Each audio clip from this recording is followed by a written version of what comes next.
Well, good morning, and thank you all for being so patient. We just had a few technical difficulties getting everybody connected to the same place, but Clint is here with me, which I'm very excited about. So thank you all for joining me. If you're watching the replay, definitely let us know where you're watching from. And if you're in the live chat, say hi if you haven't already done so already. But anyway, I did bring along my friend Clint from The Boy Stitcher. He's very new to the YouTube world and has exploded onto the scene, done a wonderful job so far.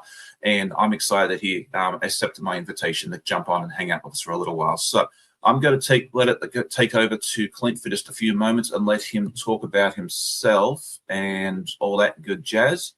And it's over to you, Clint. Just let us know who you are, what you do, and all that good stuff. Awesome. Well, first off, thanks for having me here. I'm really excited. This is my very first live stream, so I'm excited Be to be with gentle, you, everyone. Sean. Oh, can you hear me? Yeah. Okay, great. Excited to be here with you. My name is Clint, the Boy Stitcher. So I just started my YouTube channel. If you've not had a chance to look at it, what I'm doing right now is I'm walking through chapter by chapter a Be Colorful quilt called Catch Me. It's a brand new redesigned quilt from Jacqueline DeJong. And she just put it out this year, and I'm kind of walking through it. It's one of her most difficult quilts. So I figured it would be a great place to just kind of log my journey and document chapter by chapter what I'm doing, the mistakes I'm making, how I'm working through that, or anything that I'm encountering, or tips and tricks that I'm learning along the way. So that's been my main focus. I only have 3 videos right now, but we'll be having more. I'm finishing up chapter 3. I'm working on that actually today to finish up and to get that one posted.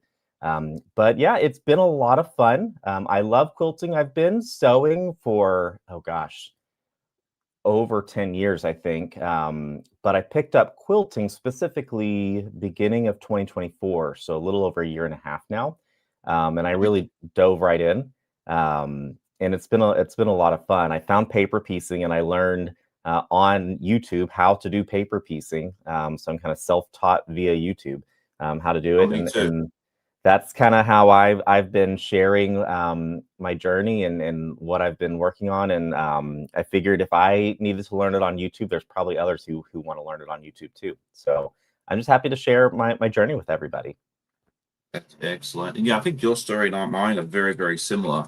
Where that, I kind of started my channel to, document my story as well, because figured someone out there would watch. I figured maybe 5 or 10 people, and the number's a little higher than that now, which is awesome. Yeah. But it's fantastic that you're doing that, because like I saw your first video and you're working on this very, like you said, one of the more challenging ones, and I was like, good gravy, that's intense. And the fact that you've only been quilting for for a year and you're already brave enough to try that, I mean, yeah, my hat's off to you there, Clint. You're doing a fantastic job with that.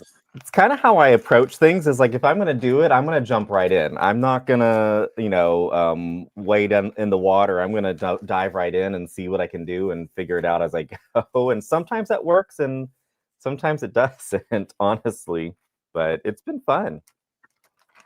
Well, that's great. Yeah, like my first quilt was very simple. It was a 6.5 inch square patchwork quilt, because I figured I had nobody to teach me. I'm a YouTube graduate as well, and I figured if I go right, I didn't want to discourage myself, because it was really my first time sewing in like almost 30 years, since my home economic days in Oh, the wow. very early 90s, and I don't remember anything from that class. So I was a young teenage boy that had no interest in being in that class, but I was told to, it was mandatory and that sort of thing there. I mean, I think, yeah, if I had been sewing a little while like you had and then jumped into quilting, I probably would have tackled something a little tougher. But I had to go on YouTube to learn how to thread the machine, insert the bobbin, because I could never do the bobbin. If I went into the sewing studio in my high school and the bobbin was empty, I just had to sit there and twiddle my thumbs, because I don't remember the lesson where they taught us how to do that. And Yeah. thankfully one of the girls in the class took pity on me, and she helped me out. She never showed me how to do it. She just went ahead and did it for me, which didn't really help, because if she was sick or something, I was screwed. But Yeah, well, it's like at that time there wasn't YouTube around. Like, it was not a no, thing. It was, you just had to learn, like you had to go to like actual classes or something like that. Um, so and I'm assuming that was probably a front-loading bobbin, Sean? Yes, yes, it was. Yeah, it was like one of them old school machines. I think that I don't know how old the machines were, but that was the early '90s. So those machines have probably been there since the '80s or '70s, or who knows, maybe even before. So yeah, they're a lot easier today than they were back in the day, I'm sure. So, but yeah, I did my 2 years of home ec, hated every minute of it. Said I'd never sew again. Fast forward 25 years and And here you are. maybe 20 years. Anyway, more than a couple of years. Yeah, my home ec teacher saw me sewing now and had a YouTube channel. She'd probably fall over in a chair. Do they still have home ec in high school? Do you know? I would have to ask someone down there to be honest, but yeah, like how our high schools were structured is like our high schools were years 7 through 12. It's not 9 through 12 like here is in the US.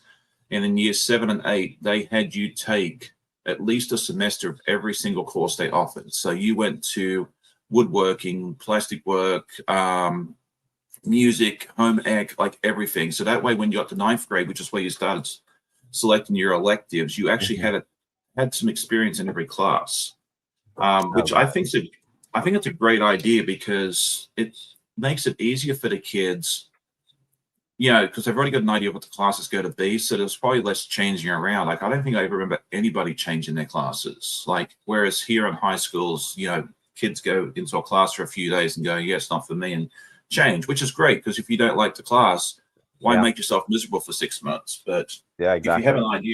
If you have an idea of what you got to do in their class before you even get there, I think that can't be a bad thing. Absolutely. Yeah. Yeah. My high school did not. I was in a small high school. My high school did not have home ec offered to me. So my electives were always in the fine arts, like music.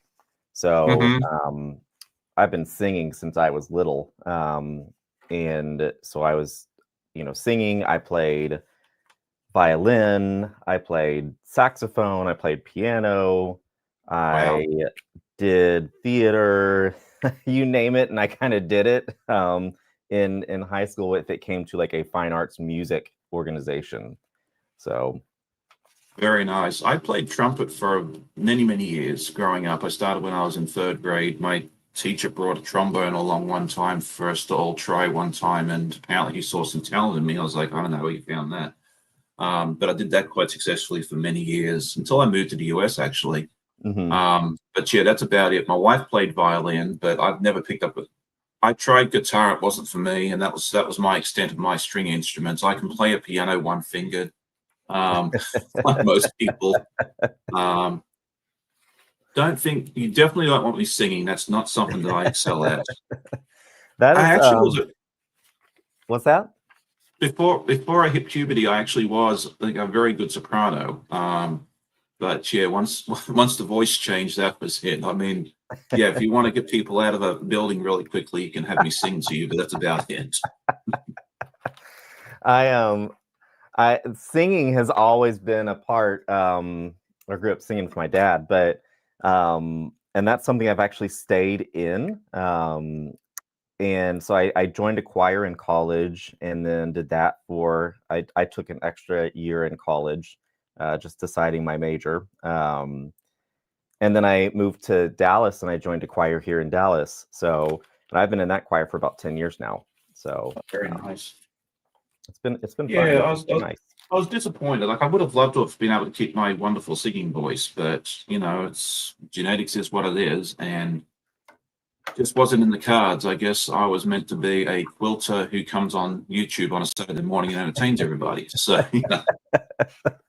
This is very early for me, Sean. I know. So I'm taking my time with it because I've gotten myself prepared. So I just have to pull things off of my little pile of fabrics that I have here for paper piecing. But I'm being very careful that I'm not 100% awake yet.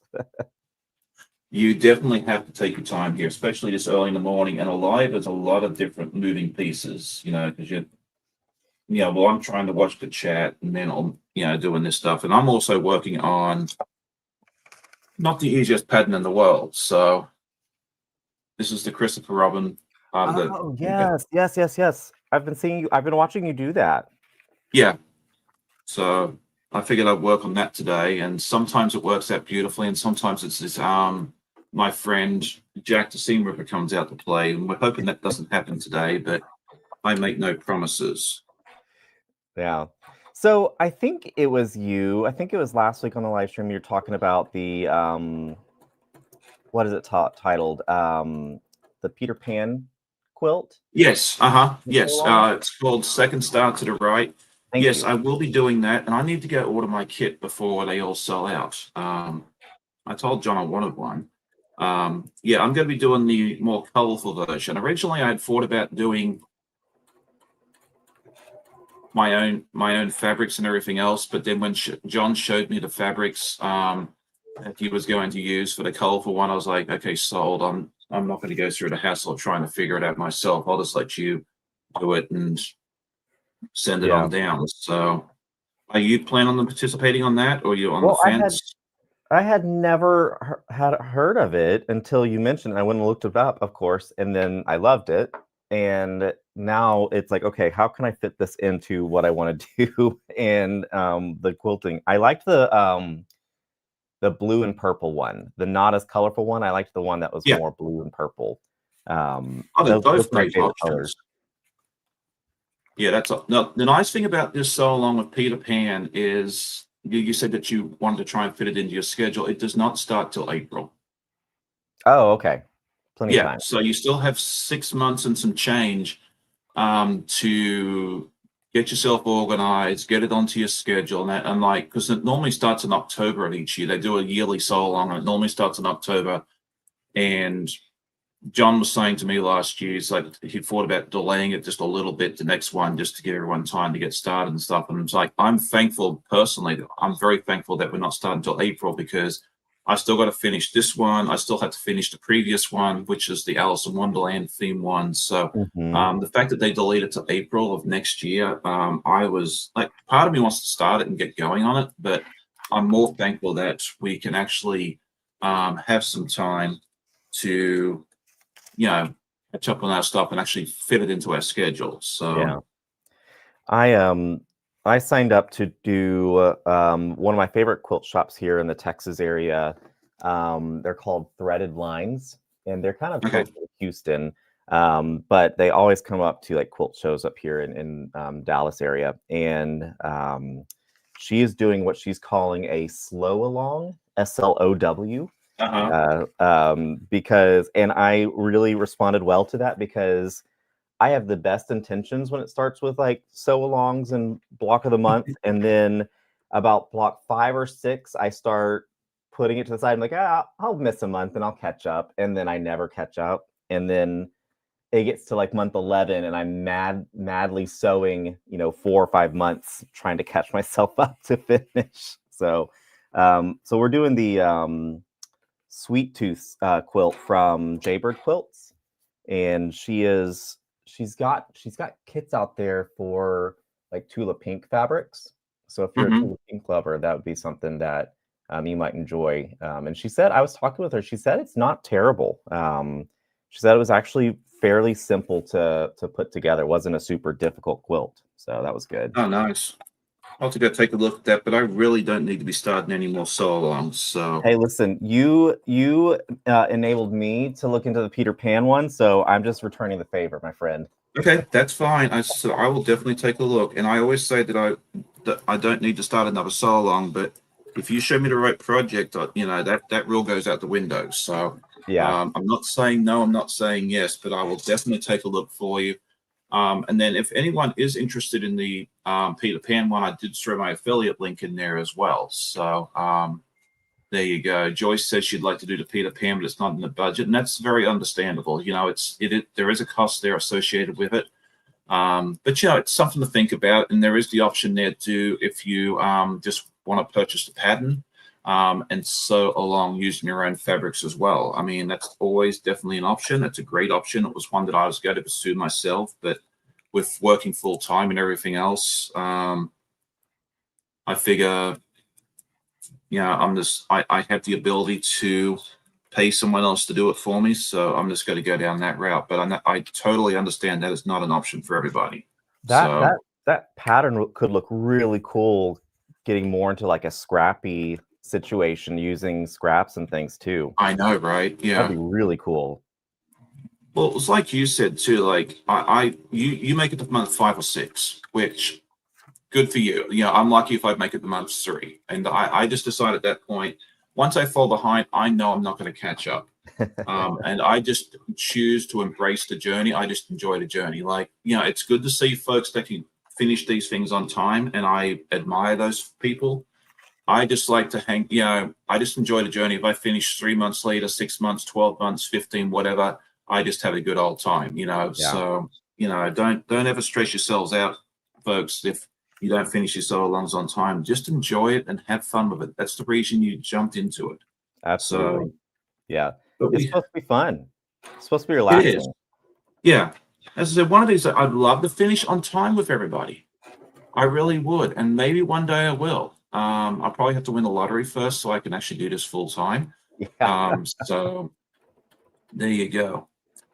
Okay, let me see who is here in the chat because we've made it this far and I haven't done that, and I'm a slacker, but that's okay. So we've got a bunch of people here. I'm so excited to see so many people here. Like it just floors me that every week at 8 o'clock in the morning Eastern time, 7 Central, where you are there, Mr. Clint, and even earlier for some other folks, that you all choose to get up. Like even if you just open your eyes and you're watching from bed, thank you all so much for taking some time out of your day to come over here. There's so many other places you can be. I think it's fantastic that you.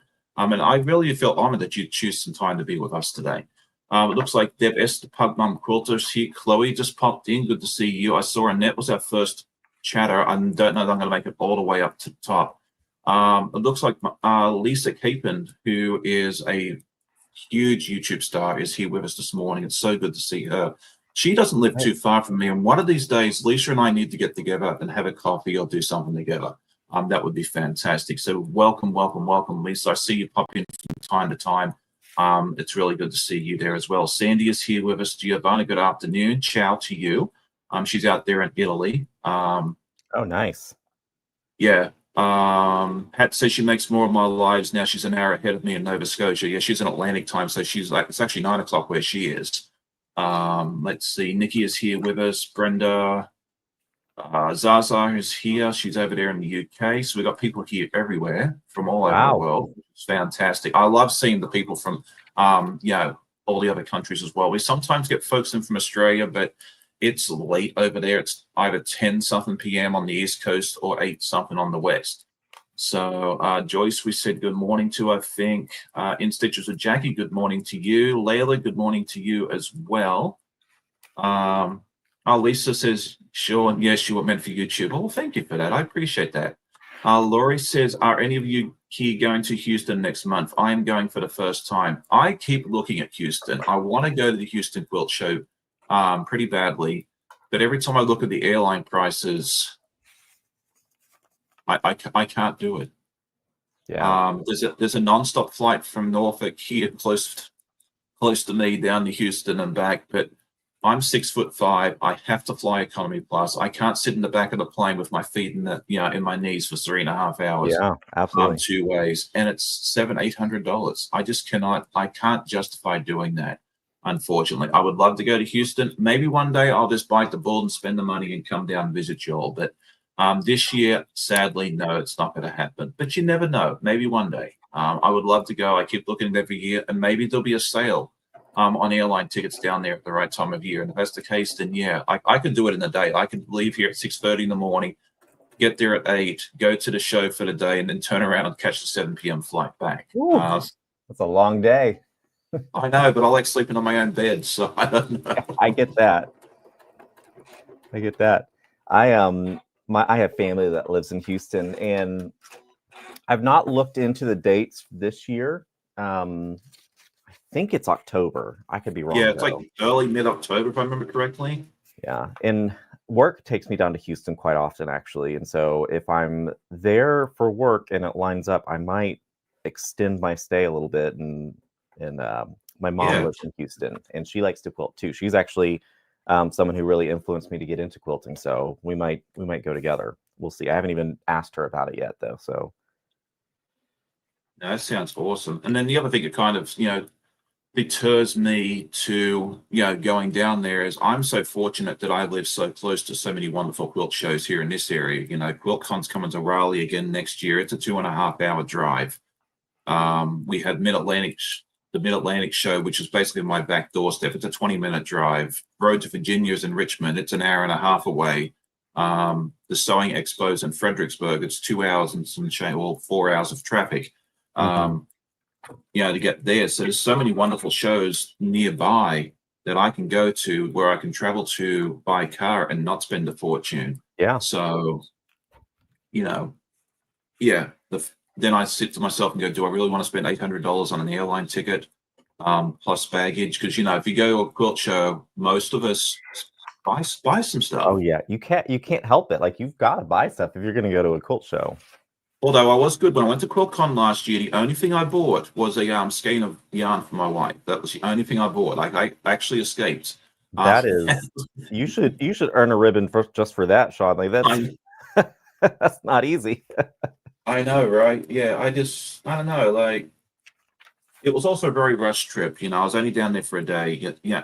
Can you do these quilt shows in a day? Yes. Is it very rushed? Absolutely. Yeah. So, there you go.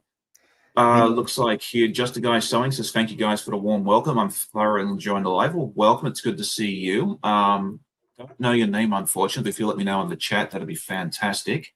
Giovanna says she'll be going to Melbourne first. That is awesome. I want to go to Melbourne. I've never been to Melbourne, and it's one place I would like to go and visit one day. So maybe we'll get there one day. Okay, Zaza says she's going in the lurking mode and will be sewing. That's awesome. Because I think Giovanna's going down to Melbourne to visit some family. She has family in Australia, so that would be fun. I'm looking forward to seeing all the photos. I've always wanted to visit Australia. I've not made it, but it's on my list of places to go. Well, they have nonstop flights out of Dallas. Oh, I'm sure. Yeah, you can get anything out of Dallas right now. It just depends on how much you want to pay, just like you were saying. I didn't say it was cheap. And I'm the same. If I go on like a long flight, I'm not as tall as you are, Sean, but I don't like feeling crammed at all. And so it's one of those things of, okay, how am I going to sacrifice some comfort for a cheaper ticket, or what am I going to do here? I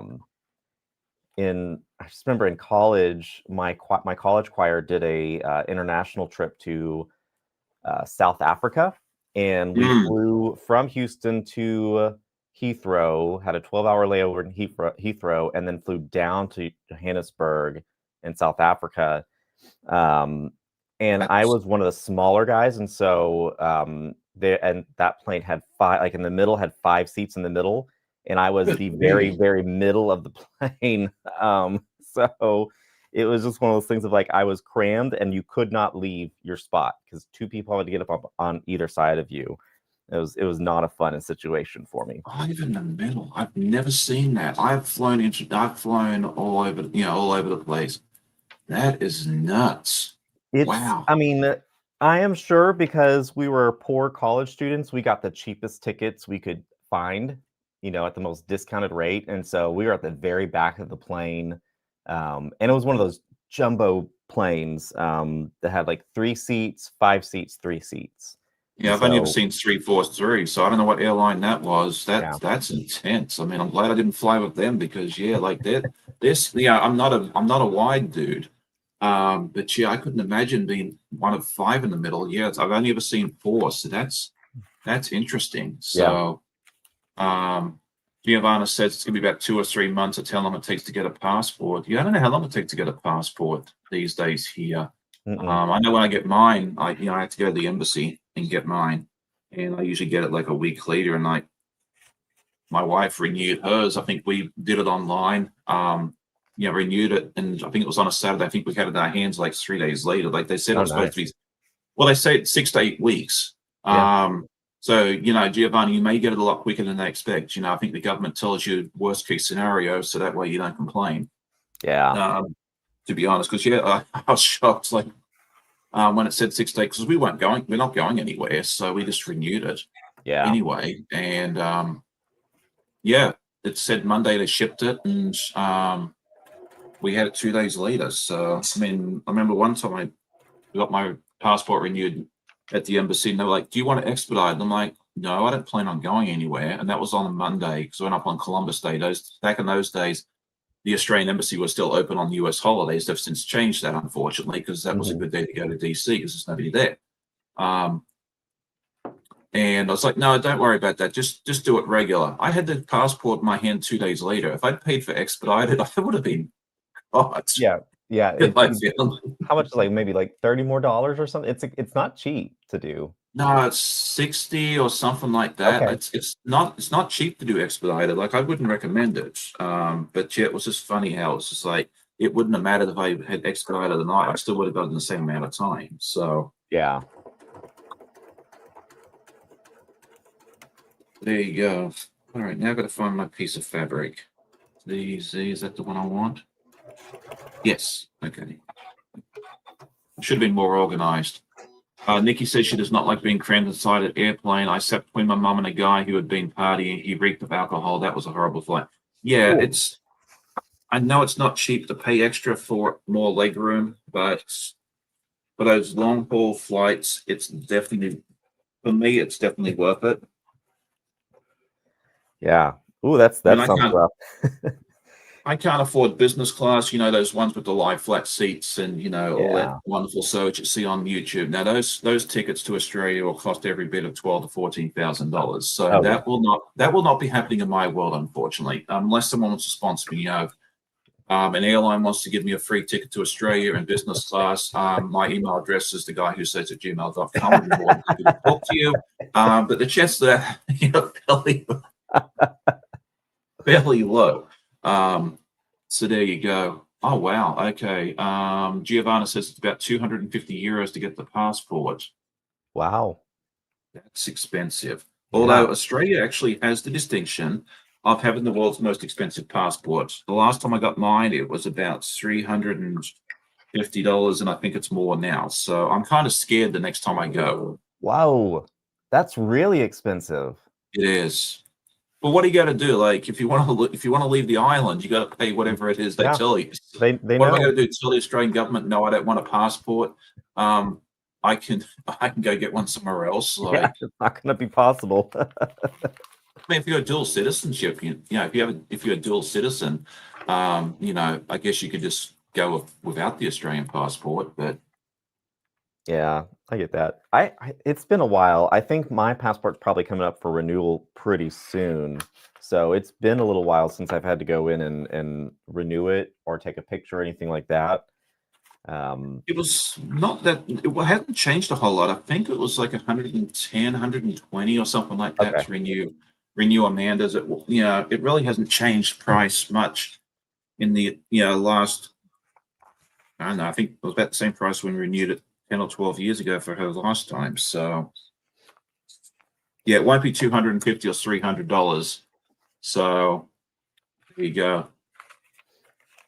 Okay, just a guy sewing says I renewed my Australian passport last year. I paid $400 to get it done. Yeah, was that Australian or US dollars? Because that's a big difference too. I'm very curious because when I went to the embassy last time and they said it was $300 and some dollars, I was like, that's Australian, right? And they're like, no, US. I was like, yeah, and here I am talking about my passport. I've got nowhere to go. I'm not planning on any trips, so. But it's good to have because you always find all these wonderful deals, and it's always like, oh, yeah, you have to leave 2 weeks from now, so you're not going to get a passport in that time. So, yeah, no, it's a good thing to have. It's not terrible. So, okay, apparently Canadians. Pat's telling us that a Canadian passport's 120 Canadian for 5 years or 160 for 10. So that'd be about the same as the US, about 110 US for a 10-year passport. So that's not terrible. A guy sewing says Australian dollars, fortunately. Yeah, they charge us here in the US. There's a surcharge for getting a passport outside of Australia. So Oh, I could renew it in Australia if I wanted to, but if by the time I do, like, well, first of all, it cost me a couple of $1,000s to get down there, so that negates any savings. yeah. And then trying to get it done in the time that you're down there, like, would you get it done? I don't know. I considered doing that last time I was down there because my passport only had 6 months left on it, but I don't think was able to get it done in the 10 days I was down there. So Yeah. yeah, it's a mess, but that's okay. Linda says I'll stay in the country. I may get one for Canada, possibly. Yeah, and that's something else for folks in the US is you can get yourself what they call a passport card, which looks like a driver's license, and that can get you land crossings into Canada, and I'm almost certain to Mexico as well. So Yeah. yeah, if you want to drive to Canada and you don't want to get a full-blown passport, you can do that, and that's, I think, like half the cost. It's like $50 or $60. But if you ever Yeah. plan on flying somewhere, just get the passport and be done with it. Yeah. Renewing it. Go I ahead. did use my passport this year. We went on a cruise. And I think they give you some options so you don't have to take a passport for the cruise, but it's the easiest option if I remember correctly. So Yeah. we sailed out of Miami, I think. Yeah, it was Miami. And went to like Dominican Republic and the Bahamas this Oh, past summer. nice. So it was nice. It was nice to get away, and it had been a long time since I had done a cruise. And so I couldn't remember it all, like, and it's changed a lot too. I don't know if you've ever done a cruise, Sean, but it used to be I have. where you had like assigned dining times and everybody went to the same dining room and everything, and that's not the case Yeah. anymore. They have like Yeah, it's like little, anytime dining, right? Yeah, yeah, that's the way to do it. Like, yeah, we've done it. Like, I haven't been on a cruise in like 11 or 12 years, but I think that was when they first started doing the you had the option you could have assigned seating or anytime, and like sometimes we'd want to go see a show or there was an yep. activity. So um yeah, the anytime dining's fine. So this is like basically rocking up to a restaurant and you put your name on a list and then they seat you when they can. Did you have to wait very long? Because like when we did, we maybe waited 5 minutes. No, and like I was with a big group, so luckily for me, other people helped plan it because I'm a terrible planner when it comes to vacations and agendas. So I was kind of along for the ride, literally. Oh, there you go. Showed up when they told me to show up, and everything was done through an app.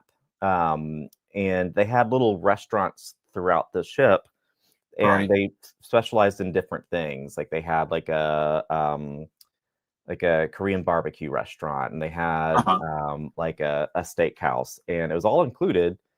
And so you just had to like pick a time on the app when you wanted to show up, and then you would Oh, just, okay.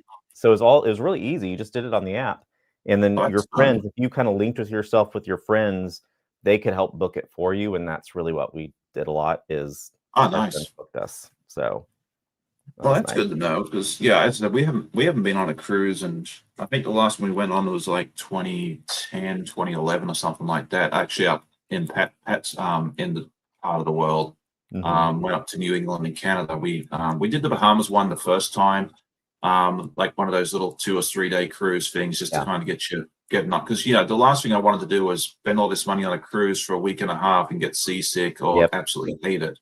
And I don't know, my first cruise, I wasn't super, I don't know, I kind of got bored. Like it wasn't for me. And it's like, I really don't know if I want to do another one. But then I think like a couple of years later, my wife was like, hey, there's this really cool cruise going up to Canada. And I was like, let's try this again, out Yeah. of New York. And I love that one. We loved it so much. We booked a cruise, like a longer one out of New York again to go up to more places in Canada. And it was really, really fun. So it's nice that you can just unpack once and visit like five or depending on how long It's you go, of course. It's so easy. I think that's what the allure is like it is so easy. And yeah, I could see how it'd be easy to be like, okay, I've done everything I can do on this boat and now I'm bored.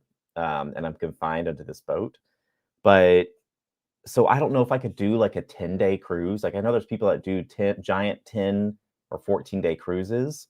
Um, and I don't know if I could do that because that seems like a long time to be on a boat. Oh, I loved it. We did I think it was a 9 night cruise, and we loved every minute of it. Really? I was, yeah, because because we visited like 5 or 6 places. Like, what was it? Sydney, Nova Scotia, Charlottetown, Halifax, Bar Harbor, and Newport. So yeah, it was 5 different stops. There was only 2 days at sea, and that sort of thing there. But and I think it depends on which cruise line you go on and that sort of thing too. If they had plenty of, like, the first one we went on didn't have a whole lot of onboard activities during the sea day, but the second one did. Like, we were like having to sit there and figure out, like, pick between 2 or 3 different things several times a day as to what we were going to do. So Yeah. That's good. So you like that better than a short cruise, then, it sounds like. oh, for sure. Yeah. I mean, if you could put me on a boat for 2 or 3 weeks, like my dream, like when I retire, is I want to take a cruise from LA or San Francisco, whichever one it is, and go to Sydney. It goes via Oh, Hawaii, wow. like some of the other Caribbean, not the Caribbean islands. What are those? South Pacific islands. Touch New Zealand and go to Australia. Like, it's like 30 days, and I would have a blast. The only problem I got to have to figure out is how I can get my sewing machine and some fabric on there. Because, like, if I go 30 days without sewing, it's going to be nuts. Yeah. But yeah, that's kind of what I want to do when I retire. It's kind of my retirement gift to myself. So that's, I seem to remember someone telling me that there's people who actually retire on a cruise, so they will just go yes, live on a cruise. And they figure it's cheaper, apparently, if you work it out right. I don't know how these folks figure it out, but they've got this. Yeah, I've seen videos where they tell you, they figured it out. It's like their lost cost of living, everything is like $3,000 or something like that. Yeah. And I'm like, okay, well, by the time I pay my mortgage and my food bill and my, utilities and everything else, I mean, if you can do that and go around and visit the world, good for you. Oh, yeah. Nikki says, yes, it's cheaper than the retirement home. It absolutely is, yes. Linda says, I'd love to one of the Hawaiian to and from and around a cruise to New Zealand. Sounds super fun.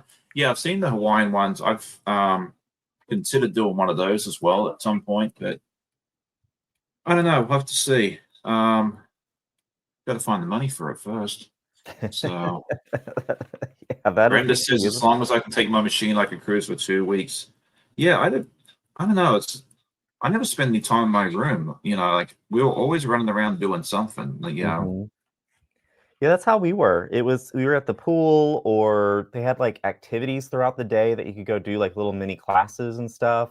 yeah, And so it felt like there was always something to do, and you had to decide between one thing or the other, like you were saying before, on what am I yeah, gonna do, because they're not offering this again, and I really want to do both.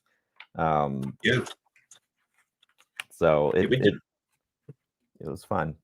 it's a lot of fun. If you've ever been on the fence about doing that, definitely try. Like, and if you don't know for sure, maybe take a shorter one, just so you're not stuck on a boat for 9 days and saying, "Why did I listen to Sean? Like, what's going on here?" Yeah, There you especially if go. you live in like Florida. I'd imagine the cruises are like abundant in Florida. And I think they probably have discount rates for folks living in like Florida. Yeah, they I know probably there's do. a port in Galveston too here in Texas. And I've sailed out of that's one I've done a long time ago. I've sailed out of Galveston, but most of the ones that I've sailed out of have been from Florida, either Fort Lauderdale or um, what's the other one close to Orlando? I can't remember the name of that one. Cape Canaveral. Thank you. Yeah, and then Miami is kind of what I'm used to. Yeah, Zaza says, my friend did a 3-month round the world cruise, but she's just done about every cruise going. Yeah, I'd love to do around the world too. And then, like, this one I'm talking about from San Francisco to Sydney, and that actually is part of like the around the world thing. But once I got to Australia, I'd want to stop and say hi to family and friends and that sort of thing there. So I don't know if I'd ever make I suppose I could hop off for 6 months and then just help on the next round the cruise and just float back home. Yeah, how But would then that live. work? If Australia is not your end destination, if you're going around the world and Australia's not the end destination, do they allow you just to get off of the cruise when you want? Yeah, And you go can right up to the next one? book legs. I mean, you can book it from, San Francisco to Sydney and hop off there, and then you should be able to book another one from Sydney to New York or whatever it is. You just go via Asia and through the canal, Suez Canal and that sort of thing there. I mean, yeah, they should be able to let you do that. They'll take your money. Um, Yeah. the only thing you can't do is you can't go from two cities in the US on a foreign flag vessel. That violates what they call the Jones Act, which is a act to try and protect US maritime industries and that sort of thing there. So like if you hopped on a ship in New York, you couldn't get off in Boston. That's why you Oh, find every cruise ship that leaves out of the US, unless it comes back to the same, well, even if it comes back to the same port. Well, no, hang on. No, if it goes to another US port, it always visits another country. Like if you go to like Alaska cruises, they leave out of San Francisco, you'll always see them stopping like Victoria, British Columbia, or something like that. And the Hawaii cruises will always stop in like one of those places in Mexico because they can't offer transportation between two US ports unless it's flagged in the US, which none of these cruise ships are. yep. That makes complete sense. Yeah. Yeah. Come to think of it, yeah, that makes 100%. Yeah. I've done, Yeah. when I was little, I did an Alaskan cruise. I mean, I had to have been in like junior high, so I was there with my parents. But I remember it was me and my younger brother, and there were like 6 other kids on the boat, and so we were bored to tears. And Oh, I might appreciate it more now than I did as a junior higher in Alaska. But I remember it being really pretty, but it was really cold for someone who's from Texas and has grown up in Texas all his life. It was very, very cold. I can imagine that. Yeah. Yeah, there you go. Let's see. Nikki says her Alaska cruise stopped in Victoria. Loved Alaska, absolutely beautiful. Yeah, I think Alaska would be nice, but these days, like every time I look at an Alaska cruise, it's just dreadfully expensive, and out of my price range, unfortunately. Someone said they were going on their first cruise with Becca and Ian and all at Tiffany next year. That's gonna be a lot of fun there as well. So, Oh yeah. um, Dawn says we hardly ever got any downtime. We hardly ever get any downtime at home. So we went on a cruise. We spend a lot of time in the library or just outside sitting, just reading and crossing. It was great.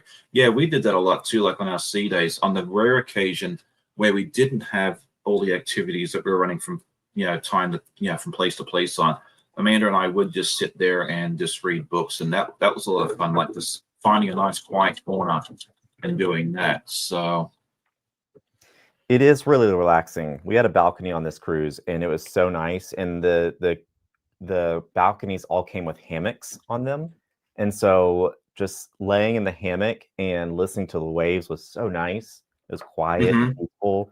I mean, it was like one of those places like I could fall asleep out here on the balcony better than I can oh, inside on the bed. So definitely. And see, I've always been an inside room guy because I figure all I'm going to do there is sleep. And that's always worked out well for me too. And I sleep very well in those dark rooms. Like 'cause once you shut the door, it is like pitch black in you there. do, yeah, And just the rocking of the ocean and everything else, like you just put your head on the pillow and just like, yeah. like, so I see a lure of the balcony for sure. But yeah, I just like, I could spend that extra money on a shore excursion or a nice restaurant or something else. And yeah, everyone's different though. Like you do what works for you. All right. Well, I've made my little honey pots. I've made some progress here so far. Oh, nice. I love that fabric. It is. It's all by Riley Blake. This was the kit that came with this um, particular project last year. So there you go. So I'm just reading the chats here as well. Uh, Zaza says, my husband had a customer who traveled all over the world on merchant vessels rather than cruise ships. He has some very interesting stories. And yeah, a lot of people used to do that. I don't know that a lot of that kind of died off when COVID happened.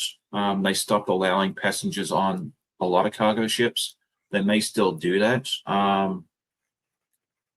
Yeah, that's good. But yeah, I mean, I've considered doing that too. I work in that industry, so I'd probably be able to get on one of them ships fairly easily too.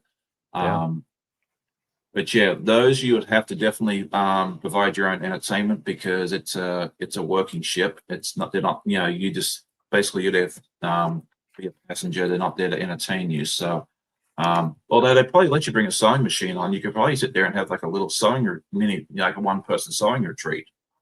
Yeah. That's an idea. I don't know about your sewing machine. I would have to get something different than what I'm using. Um, because I like you go to a quilt show and I got suckered into getting a new sewing machine there and I love it. Absolutely love it. But this thing is massive. Um, Yeah. and so I'd have to find a smaller sewing machine to take with me on because there's no way I could carry this on to a boat. Yeah, no, this want to be a bit big too. I've actually considered at some point in the future maybe buying a small like because this is the Ambition 620. I'm looking at it right now. I originally had purchased a Passport, which is a smaller machine. It's supposed to be like a travel machine, and then it got back ordered, and they ended up sending me this one instead, which was an upgrade for the same price. So I wasn't complaining, but I might, I may go back at some point and purchase a Passport if I ever wanted to do any real travel because that'd be a better size to um, travel with. So Yeah. there you go. So Laurie is asking, has anyone been on the sewing cruises? They look fun. I have not. I think Russ, if he's still floating around here, he's going on one next month, if I remember correctly. So you'd be able to ask him about that. Margie said she'd love to fly to Spain, visit with my brother for a while, and then cruise home. That's an idea. Yeah, the transatlantic thing would be a lot of fun. Like I could just sit there and have it. I think I'd have a good time just disconnecting from work and everything else. I mean, I miss y'all for a week while I'm gone, but yeah, maybe one day I'll just do that. Who knows? All right. Good morning, Miss Heather. It's good to see you. Linda says, have fun sewing. Head over to pick up her granddaughter. We'll have fun with that. It's always fun to hang out with the grands when you get a chance. Margie says the repositioning cruises are a bargain. Yeah, if you can get your hands on one of those, it's always a good idea because, yeah, they're just changing, they're moving the ship somewhere else. And, you can just go for next to nothing usually. So that's an Oh, awesome thing. I guess that makes sense. So like the company is moving a ship from say Galveston to Miami, and so they'll do some type of cruise while they're Well, doing it's that. usually more transatlantic. Like they'll move some of the vessels from um, like the Caribbean, they'll move them over to Europe in the summertime so they can do like the Mediterranean cruises and Got it. everything else. And then when everyone goes back to work in Europe, they'll send them back to Caribbean once the hurricane season's done. Because in the colder months, a lot of people, especially like from Canada and the cold places, will go down to the Caribbean to escape the winter for a week or two and go on a cruise. So Okay. yeah, so it's usually more, that sort of thing there. Or if they're moving it from like Asia over to the West Coast, maybe for they'll probably move a lot of the ships too from Alaska. Once the Alaska season's done, they probably move them maybe to the Caribbean. You might get a nice cheap ticket from Seattle to Miami, for instance, Okay. or That makes sense. Galveston. I think that's how it works. I'm not in the cruise industry, unfortunately, although it would be fun. Um, yeah. Zaza says Alaska cruises go back down in October. So yeah, there you go. All right. So yeah, I've seen a bunch of people come in. I know I've missed people and I apologize in advance. I see Becky Spencer's here. Um, yeah, there you go. Bettina is here as well. Let's see if I missed anyone. I know I have. Inez, good morning to you as well. All right. So there you go. So that's what I was going to ask you earlier, and I totally forgot. What motivated you to start a channel? I know you said something about trying to document your journey and everything else, but what kind of inspired you to pick up a camera, record, and be brave enough to actually hit that publish button? Because that's always the scariest part Yeah, is hitting that publish button, like putting yourself out there and seeing absolutely. what sort of reaction you get. Because there are a lot of people here are very supportive, but there are some not so nice folks out there, Yeah. and hopefully they haven't come your way yet. I will say I've only gotten one kind of questionable comment on mine, Okay, well, that's and good. you kind of know you're going to expect it with anything you do, especially if you're in the public eye. It's that you can't avoid that, unfortunately. And so it's kind of, to me, it's kind of like, okay, well, thanks for watching, and I'm going to go Yeah. ahead and mute you. So you can't see me anymore. But it's been such a good experience. But I'll tell you, really, because I learned so much from YouTube in quilting, and I was like, if I couldn't find as many videos for paper piecing specifically on the designer that I'm doing my current project with, the Be Colorful quilts, there wasn't much out there. I think there Right. was like maybe 2 videos from 8 years or 10 years ago from a quilt shop, and they're great videos, but it was not super updated. The video quality at the time, I think, was good, but I knew there was better video quality out there. So I saw that, hey, there's a space here, and if I'm looking for it, I'm willing to bet someone else is probably looking for it as well. And Right. so that's what I decided to do. And I got some nudges from my boyfriend, basically like, hey, you're really good. You should try doing some of this. When I'd bring it up in conversation. And so my very first video, y'all, like if you have a chance to go watch it, I apologize in advance. It's a sight to be seen. I've definitely improved over the course of 3 videos. I learned a lot of lessons in that first one. Like the sound quality was terrible. My mic didn't work halfway through, and so I had to do a voiceover on it. I was in my kitchen, so you see my stove in the background, and it was one of those things of like, oh wow, I just kind of put myself out there, but it was fun, and the response I got back from it was so much fun. And I think anybody who's a quilter or really a creator in general, the goal is to share your art with people Hmm. and Oh, find for people sure. who appreciate what you're doing, and you can appreciate their art. And so it was a way for me to share my art, and put it out there to say, hey, here's what I'm working on, and I'm proud of it, and I like it, and um, I just want to share my process with you. And then also, the other thing with paper piecing is people get really nervous about it because you're actually using paper templates and you're sewing on them.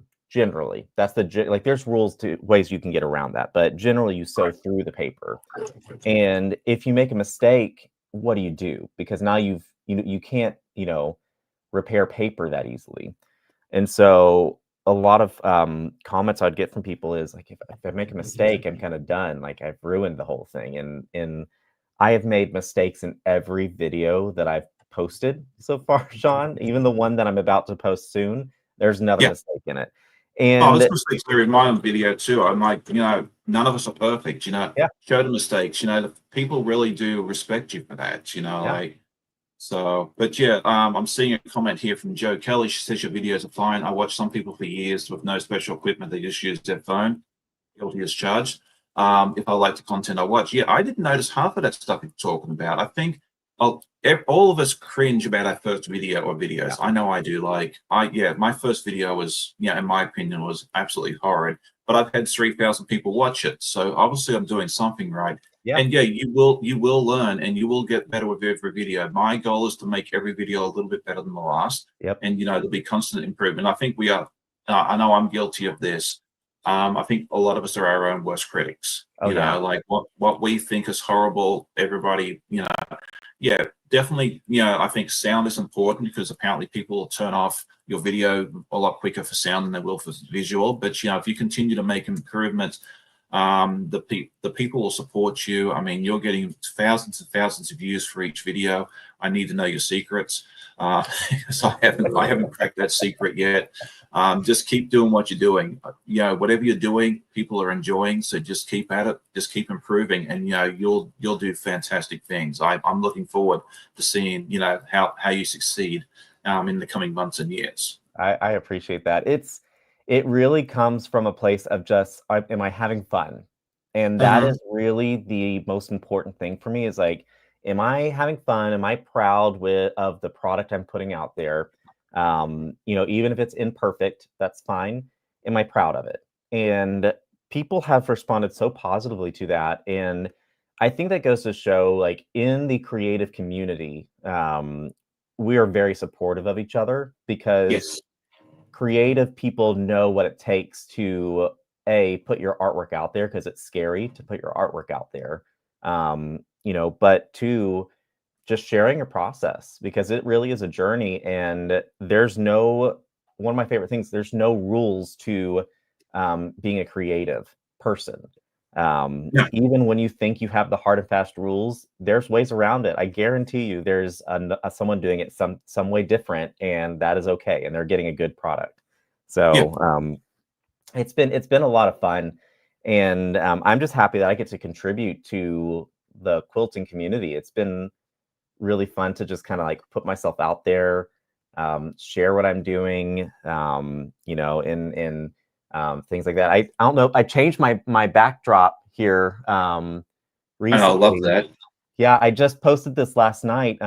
This is some paper pieced wings that I got from a pattern creator named Julius Handmade. So he's got paper. He does all paper piecing patterns, and he put these wings out, and it's meant to be kind of a scrappy pattern, so you can use scraps for it. I decided to use kind of a rainbow, and this I'm actually donating this one to my choir to be auctioned off here in a couple Oh, of weeks. nice. But if you haven't had a chance to take a look at that, I posted that on my Instagram and on my YouTube channel. But yeah, this is one of my favorite ones I've done so far. And then I also custom quilted it too because I have a long arm in my garage, and Oh, nice. so I really got into like the custom quilting on it. Did a lot of ruler work with it, which was a lot of fun. I really expanded my skill set on this one for the long arm process. Yeah, those things still terrify me, the long arms. I've only used them once or twice, and yeah, I think I'm gonna leave that to the professionals like yourself. So I would not call myself a professional by any well, means. there are you know more than me. there are plenty of issues with this one, but it's okay, and um, it's a learning process, right? And Oh, for sure. Yeah. the thing is like I've learned when it comes to like custom creations like this, people don't want perfection. No. People absolutely do not. They want to see a little bit of some like handmade, some baubles here and there because that shows that this was not done by a computer. This is a human being who put this together and who quilted it. So people like those. I've found that the little imperfections because it makes it unique. Well, yeah, for sure, definitely. And I find too that half the time people don't notice. You know, They I don't. have like this. I've got imperfect quilts here that have state fair ribbons on it. So Yep. like, yeah, if it had less errors on it, could those ribbons be blue instead of, white or green? Probably. But, I've given it I figure I give it my best work. And if it has a blue ribbon on it, fantastic. And if not, then that's okay too. Like finished is definitely better than perfect. Yeah. I have not gotten brave enough to put a quilt in the state fair. Um, in like something about like Texas state fair is It's intense. it's really intense. And Yes. there are some beautiful, absolutely stunning quilts, and I just don't think mine would make it in there right now. But I also do cross stitch, and I got 2 blue ribbons this year from the Texas State Fair for 2 cross stitch pieces Oh, very nice. that I Yeah. submitted. Well, I haven't done cross stitch yet. I keep looking at it and going, I should do that. But then I'm like, I really don't have time for cross stitch because I already quilt. But I don't know. I keep thinking about it, and maybe it'll be something fun for me to do at lunchtime in the office. So, Yeah. Yeah, um, it takes a lot longer to do a cross stitch piece than it does a quilt. oh, I can imagine. Yeah, because I mean, my wife knits, and Mm, it takes her like, I can knock out a quilt top in a day if I do something simple. yep. Where it's just a pair of what she calls vanilla socks, which is just knit, knit, knit, knit, knit, knit until the end of time. Yeah, if she's lucky, she can get a pair of socks knocked out in 2 or 3 full days. But that's if she's Wow, like doing that that's fast. nonstop. Like, yeah. So yeah, I can definitely understand that it takes longer. But that might be something fun for me to attempt Oh, yeah. someday because there's some really neat patterns out there that I would like to try. And I keep talking about this cross stitch thing. I think it comes up like every live. So maybe this is my sign that I need to go ahead and actually It's like just bite the. one's a gateway to the other, I think, because I was in cross stitch first before I Yeah. really got into quilting, and then I was watching a YouTuber who was showing off their cross stitch, and they had another video that was about their quilting. So I watched that, and that's what kind of like piqued my interest into like, oh, I want to try quilting. I think I could do it. And so they really are a gateway to each other. And there are some real, like you said, some really cool cross stitch designs that Yeah. look like quilt blocks too. So that could be a fun crossover, I think. You know, I've not done one yet, but there's a designer who puts out like quilt blocks as cross stitch. Oh, nice. And it's really cool looking.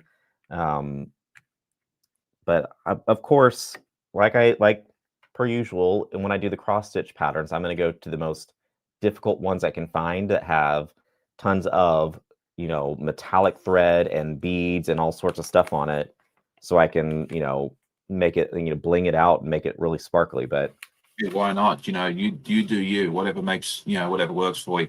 Now, my enablers here, Miss Sheila, she says cross stitch while cruising. Now, you know, there you go. that would actually work, because you all you have to do is take your little hoop or whatever it is, the cross stitch, whatever Yep. that call that stuff, the Ada. Yeah, Oh, I mean, they've got, it's Ada is what most people start off with because it's the easiest to work with. yeah, But a lot of that's a you know, floss, more, right? yeah, they use a lot of people use linen, and Okay, it just depends. And it, like, if you go to, they have different counts of fabric. So like how many stitches per inch is basically when you see the numbers with cross stitch fabrics. And depending on what count of fabric you get, you can do different things with it. right. So, but yeah, my first one was on Ada a long time ago. I've been cross stitching for a long time. And then I moved over to like linens and what they call even weaves. And that's kind of been my jam lately, is just because I like what I can do with it, and get some different designs on there too, which was fun. Yeah, So that's fun. Yeah, I might have to look into that a little more seriously, because that's sort of, yeah, it'd be fun to do something, you know, during my lunch break or something. A lot of times I sit there and reply to comments, but I'm almost caught up with that now. So yeah, I do need something else to do during my lunch break. congratulate. So That's hard to keep up with, I've learned. it is, but it's a good problem to have. I love interacting with the audience. Yeah. So yeah, it's a good problem to have. Like, it's really good to be able to have all those replies to answer. I love reading what people have to say about everything. So um, yeah, John's here from Artie's Quilting Co. Who's asking if I was working on Christopher Robin, which I am. That's what I've been working on most of this week, actually, because I really want to try and get this done, because this so long finished in April, I think it was, and it's now almost October. So yeah, like yeah, I'm just enjoying the journey. So this is him so far, Love it. and then I'm working on the little honey pot. And I was just looking around here for the last 5 minutes for one piece of fabric, which I actually have already stitched here. So you know, it is, it is. So I'm crazy, but that's okay. Time is just flying along. I didn't realize it was almost 9:15 Oh wow. or So 8:15 for you. when you are sewing, do you normally have TV playing? Do you watch YouTube? What do you normally have on in the Yeah, background? that is an excellent question, and I'd love to hear everybody else's um, views on what they do. Mine really depends on the day. Like, there's some days, like especially if I've been like really busy at work and it's been a, you know, mentally draining day, I'm happy to work in silence. Yep. Although I work, you know, I work at the, well, I sew in my dining room here, and we got an open floor plan basically. So the living room's right behind, well, right in front of me here. So a lot of times, you know, if my wife or the girls are downstairs, they're watching Gilmore Girls or whatever else that they watch. So sometimes that's enough in the background just to keep me entertained. Mm-hmm. Sometimes I watch YouTube videos. I watch someone's live, and that's a slippery slope for me too. Because if I get involved in the chat, no sewing gets done. I can do one or the other, not both. Sometimes I'll put a movie on or a TV show that I've seen before. Yeah. I don't do too well watching something new. Like if I want to watch a new movie or a new TV show, I don't tend to do that during during sewing session because I won't pick up anything, unless it's one of them silly shows where you don't really need the intelligence to, Yeah. follow along, like, Trailer Park Boys or something of Adam Sandler Yeah. or anything like that, So, Yeah. I'm yeah. similar. I'm very same to you. I if it's been a rough day and it's just been nonstop, I will be perfectly happy sitting in I'm in my study. But sitting in my Mhm. study, just sewing in silence with nothing else Yeah. on and just listening, and it's a time for me to process the Yeah. day and kind of think through things. But sometimes I'm like you, I'll put on a YouTube, I'll watch a live stream because I have a kind of TV across the room on the wall over there, and I can put it on and watch. But and then sometimes I'll put on TV as well, but it's usually things that I've already watched and I already know Yeah. the storyline and the plot. I'm a I'm a big I'm a big Star Trek fan.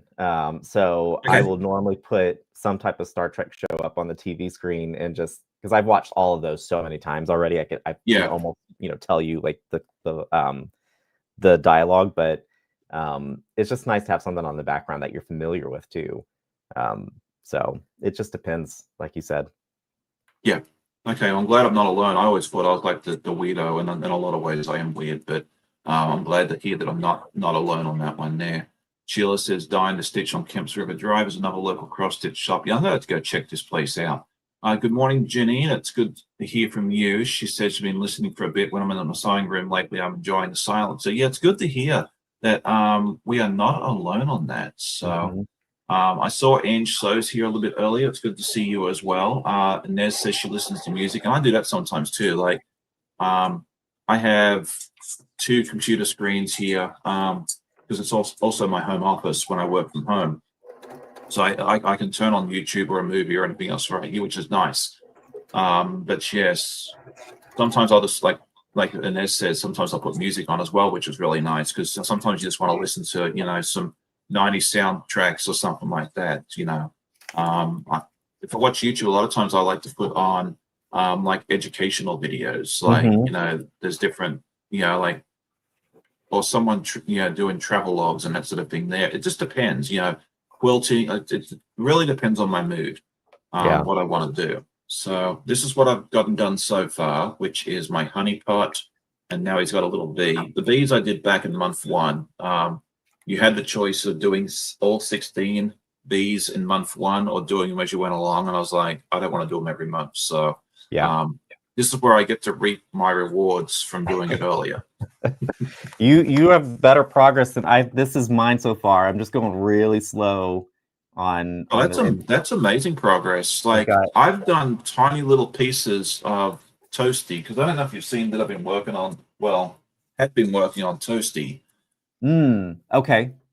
and like I've done tiny little pieces of this, like tiny little sections of like 5 or 6 pieces of fabric, and it's taken me an hour to do that. So Yeah. the fact that you've gotten that much done in this time, my hat's off to you. And we started a few minutes late as well, so I mean it's Yeah. really only been like an hour. So Yeah. The nice thing is like once you learn her kind of rhythm, like she yeah, she cuts things up, and so this is just curved flying geese that you're doing, but you follow the exact same process. And so there's really nothing much to it. You're just pulling fabric off the top of your stack over here and doing it. So I know. I keep seeing you work on that, and I was like, that would be a fun pattern to try sometime. Whether I get to it, whether I'll do it or when I'll get to it, um, I don't know. But that one is piquing my interest because yeah, Toasty is fantastic. It's fun working on him, but he is all sorts of different shapes and sizes and everything yeah. else.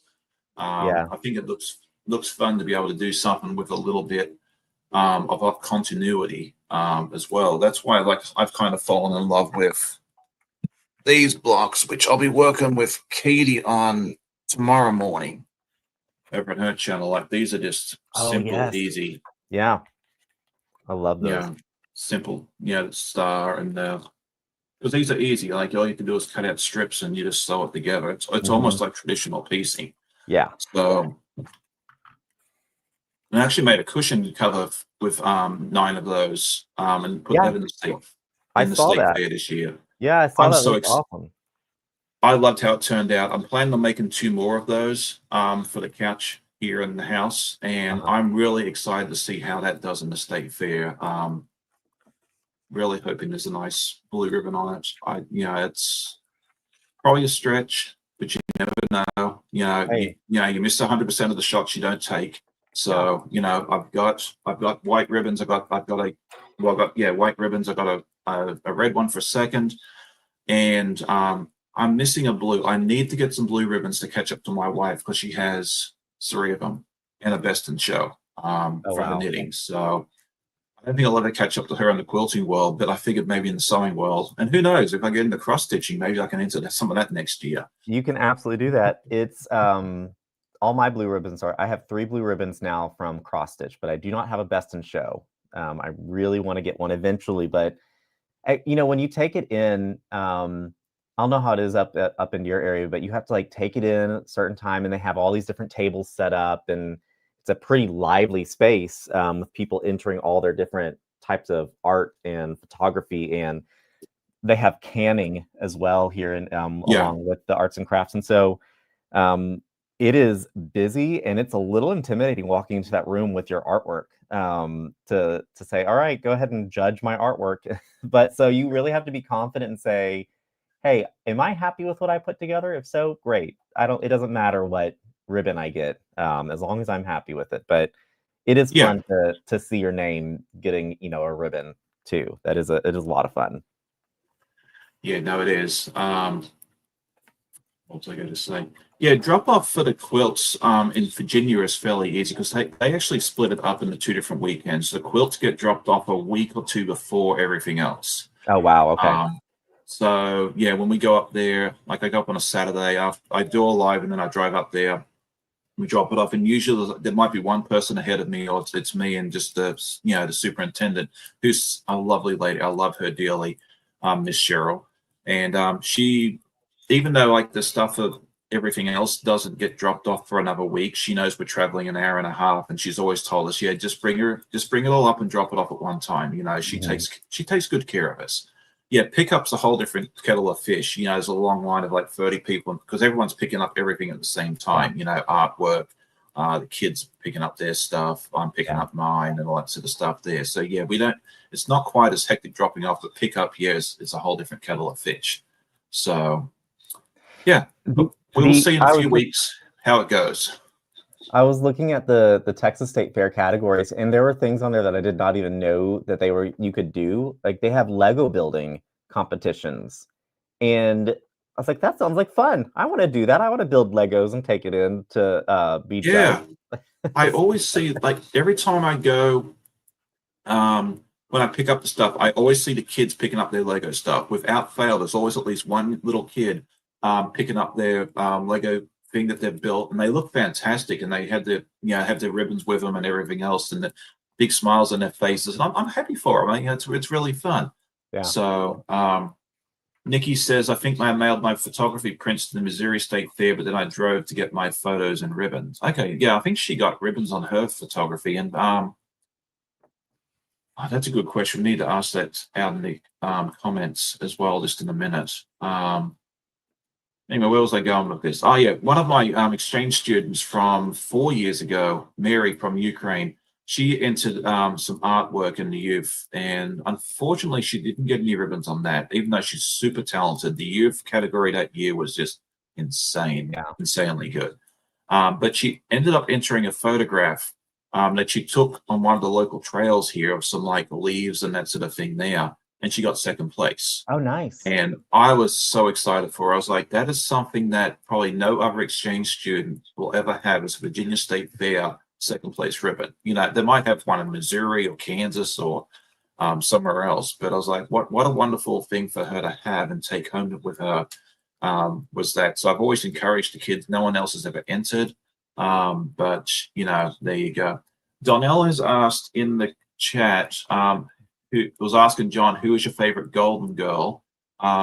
So let's ask that question. I'm sure you're familiar with that series. Uh-huh. Absolutely. Who would be your favorite? Oh gosh. It would probably be, gosh, I'm struggling between Dorothy or Rose. I think it's Okay. gonna be Rose. I love She Rose. was a hoot. So, Mine, hands down, no question. I don't really have to think about this. I love Sophia. Like, I just love her wit, and just, she just didn't mince words. Like, I just think that, yep. sometimes a little bit on the cruel side, but yeah, definitely for me, Sophia was my favorite. I worked with a lady. Her name was Serapa. She was a Finnish lady. She looked like Sophia, and she acted fairly similar. So I always had this like nostalgic feeling about that too, because I worked with her pretty closely to the time when Golden Girls was playing as well. Mhm. So yeah, I think for many reasons, including Miss Serapa, um, yeah, Sophia is definitely my favorite. Mary G says Sophia was hers. I think Donnell said Sophia. Brian says his is Dorothy. John says it's a toss up between Rose and Blanche. It's Nikki is pretty amazing. Rose. Yeah. Um, John said, I love Betty White so much, taken too soon. Yeah, I know. I forget what year it was, but when all the Yeah. actors and actresses and celebrities were dying, we were all like crossing our fingers that Yep. Betty White would make it to the end of the year. And she did. She I did. think she lived like another year or two. Annette says Rose or Blanche. And then this is your favorite character. This is not where we're asking which one we think you are, because that's usually the question people ask. Um, but you can also answer that question if you want in the next Oh few gosh. minutes. Um, That I one's don't harder know. for me. Yeah, I don't know which one I would be, to be honest with you. It depends on the day and depends on my mood. Yeah. My mood shifts, and Mhm. so, some days I'm a little bit more sassy and others I'm not. So, it just depends on how I'm feeling, I guess. Yeah. I really have to think about that. I don't think I'm Blanche. Yeah, I don't think Let me I'm know Blanche let me either. know in the comments what you all think. I want to, yeah. I'm going to put myself out there on the interwebs for everybody to give me your opinion. Which one do you think I am? I don't know. I don't think Rose, and I don't think Blanche. I think it'd have to be Sophia or Dorothy. I was thinking I'm probably it depends on the day, but, Dorothy's probably the one that I'm maybe the most like in my everyday life. Right, yeah. See, I'm thinking But the same thing. All right. Well, thanks for joining us, Mr. Net. She says she has to duck out. bye, Annette.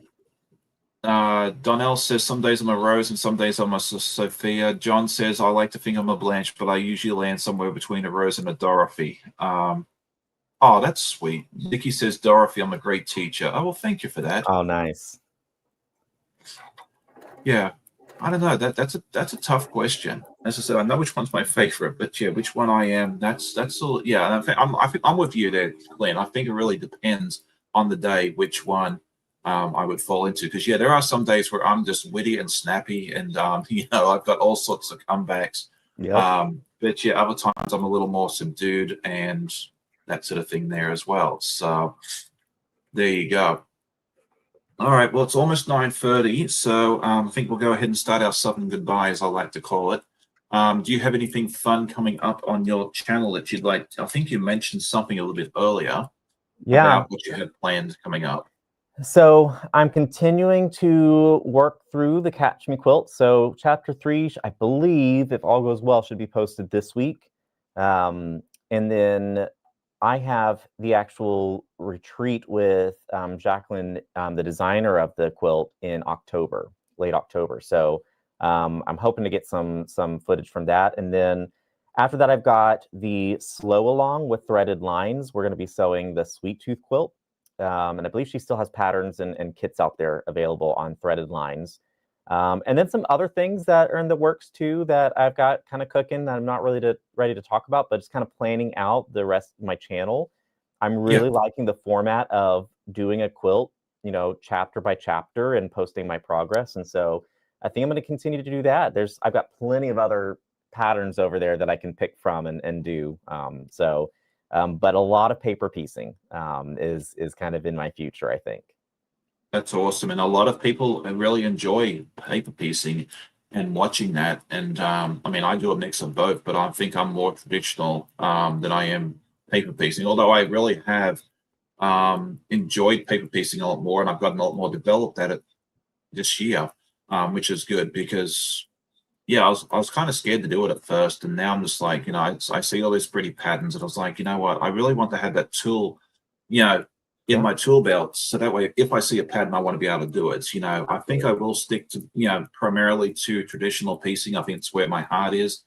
But I'm not scared to do some FPP and do some more stuff in the future. But yeah, I think you'll do very well with the FPP because there's a lot of FPP fans out there for you. Yeah, So that's what you, and again, if you do what you love, the people will come and definitely hang out with you as well. So absolutely. do you plan on doing any lives in the future, or are you still kind of on the fence on that one? I'm not close to anything. I just need to figure out how to do it, to be honest with you. So Well, I haven't figured yeah. that part out yet. Well, if you need help with that, you know where to find me. I'll be more than happy to help you get set up with that. So, Absolutely. yeah, yeah, that'd be a lot of Yeah, fun. this has been It's fun. not hard. Like this platform we're using right now, StreamYards, is pretty. Well, yeah, once you get set up, it's pretty user friendly, and you've done 9/10 of the work already, getting it set up. Yeah. So, yeah, you'd be in good shape there. So, all right. Well, with that, I did see Susan popped in. Good morning to you. I know she's out there on the West Coast, so it's still fairly early for her. But yeah, I'll be back tomorrow morning with a podcast. Hopefully, I'll have some more stuff to show you because right now I don't have a whole lot, but we'll work that out today. I always seem to scrape something together by the end of the day, and if not, we'll show you something. I've got a few ideas in my head. We'll have something for the podcast tomorrow. Might be slightly different than normal, but that's okay.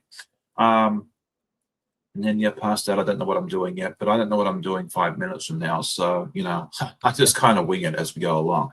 I really appreciate you coming along today, Clint, and hanging out with us. It's been fun. Thank you for all the wonderful viewers that hung out with us today. We had a wonderful crowd here. I loved each and every one of you popping in and saying hi and hanging out in the chat. If you're watching the replay, please say hi in the comments and let us know where you're watching from. It's always good to see where we're watching, where folks are watching from.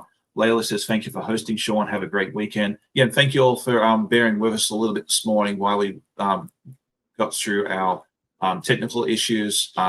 These things happen time to time. I'm very lucky. It doesn't happen very often, but, sometimes it does. And I just like that you all support me in that way, that even though if it takes a few extra minutes, you're not just like, well, sorry, Sean, you should have been on time.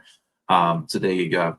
Well, thank you again for all the wonderful comments. I appreciate you. Appreciate each and every one of you. I hope you all have a great day. Happy sewing. Go check out Donnell at 10 o'clock. Rush should be live at 11. I think, what's her name? Laura Lynn over at Mama Pop Quilt Shop a little later on about 1. And then Katie at 4. And I'll be back on around 8 a.m. tomorrow morning over at Katie's channel. We're going to be putting together some more of these as well. I should tell you all about that because I almost forgot. Terrible. We got to make some more progress on that, and that's kind of like a slow stitch along thing too, like you're talking about. Katie and I started that back in January or February, and we're just doing a little bit at a time. We're in no rush. The best way. So yeah, there you go. All right, you all have a good day. Happy sewing, and we'll see you all in the next one. Have a good day. Thank you. Bye. Bye.